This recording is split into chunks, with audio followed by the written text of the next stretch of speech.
Hey, bienvenue dans cette vidéo. Donc c'est une vidéo sur les aiglas.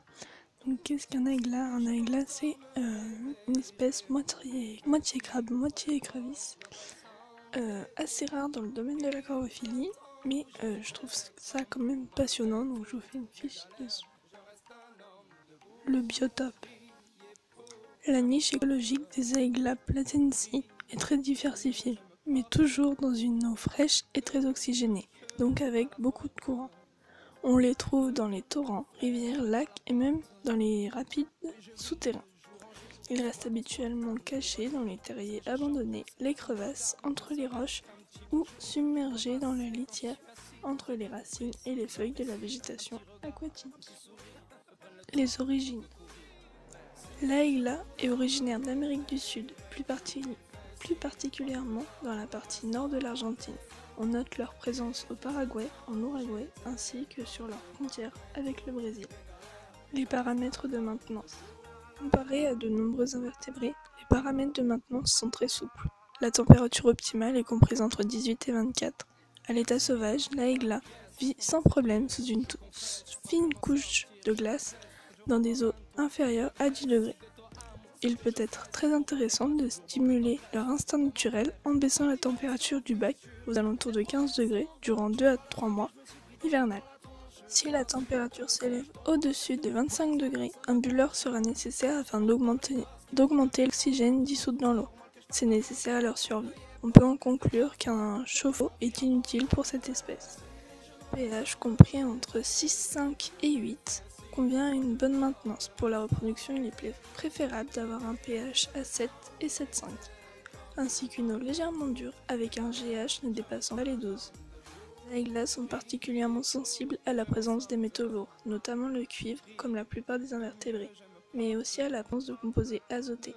On ménagera un minimum un bac de 40 cm par 25 pour un trio, soit plus ou moins 30 litres. On ne négligera pas la filtration de façon à avoir toujours du remous dans les 4 coins du bac. Un substrat de granulométrie 2 mm sera l'idéal. Comme décoration, un maximum de racines et de pierres leur fournira de quoi se cacher. Quelques feuilles en décomposition feront de plus que les aiglas apprécieront, surtout les petits. Là ne touchent habituellement pas aux plantes, mais choisissez quand même des plantes robustes, car ils forceront le passage si quelque chose les gêne. Ils sont de véritables bulldozers quand ils veulent. Leur taille. Le mâle peut avoir une longueur jusqu'à 6 cm et une largeur de corps de 2,5. Les femelles sont légèrement plus petites que le mâle, 5 cm pour la longueur et 2 cm pour la largeur. La morphologie. Le corps de cet invertébré est plutôt ovale. Le pléon, toujours replié sous le corps, lui sert à protéger ses œufs et à fuir rapidement lorsqu'il est dérangé. La carapace, importante avec une robustesse semblable à celle des crabes, est entourée par une couronne d'épines sur le bas. Les 2 premières pinces sont robustes et seulement 2 à 4 paires de périopodes sont visibles. Les 3 paires suivantes, les périopodes ou pattes ambulatoires, servent à la locomotion. La 5e paire, située sous le pléon, sert à la reproduction et à la ventilation des œufs. Les aiglas sont habituellement gris ou vert kaki, de nuances variantes de clair au foncé en fonction du sol sur lequel ils se développent. Après une mue, il peut prendre une couleur grise bleutée, mais ne le gardera peu de temps. Les bouts de périopodes sont orangés. Les nouveau-nés sont de couleur blanc-crème et deviennent très rapidement gris clair. Leur comportement.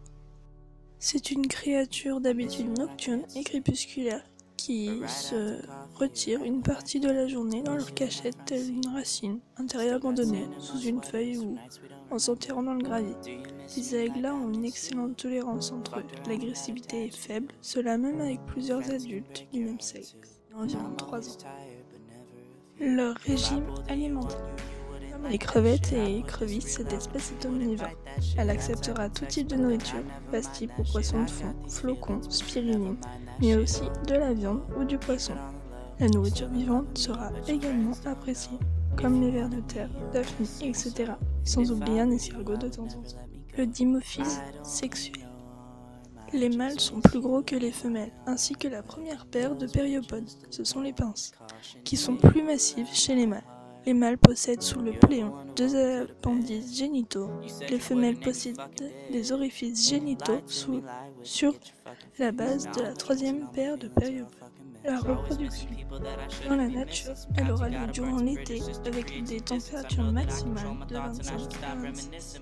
Il semble que cette montée de température associée à une forte oxygénation soit un stimulant pour les reproducteurs. L'incubation des œufs se fait durant la période automne-hiver, alors que les naissances auront lieu début printemps. Les adultes sont de nouveau aptes à se reproduire l'été suivant.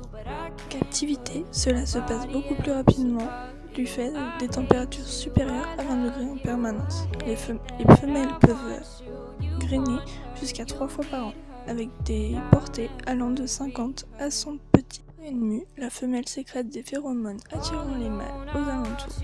À la suite d'une période d'intimidation entre mâles présents, c'est en général celui avec les plus grosses pinces qui s'accouple avec la femelle, accouplement identique à celui des écrevisses. Quelques heures après, les œufs fécondés se trouvent sous forme d'une grosse grappe rouge-orangée sous le pléon de la femelle. Il faudra compter entre 6 et 8 semaines suivant la température du bac pour éclore. Cette période, la couleur des œufs passera du rouge-orangé au brun foncé, signe d'éclosion imminente. À la naissance, les jeunes mesurent à peine 1 mm. Ils passent du stade larvaire morphologiquement très proche de leurs parents. Les premières mues sont très rapprochées. On obtient rapidement des répliques miniatures. Il faut 6 mois aux jeunes pour atteindre leur maturité sexuelle. Une fois adultes, les aigles muent entre 2 à 3 fois par an. Le prix. En 2008, les tarifs étaient de 24 € pièce dans les animaleries. On n'en trouve pas encore chez les particuliers. En 2009, les premiers petits se trouvent chez les particuliers au tarif de 11 € environ. Quant aux animaleries, on peut compter entre 15 et 18 €. Aujourd'hui, on n'a pas les prix. Je pense qu'il faut compter une vingtaine d'euros pour un trio.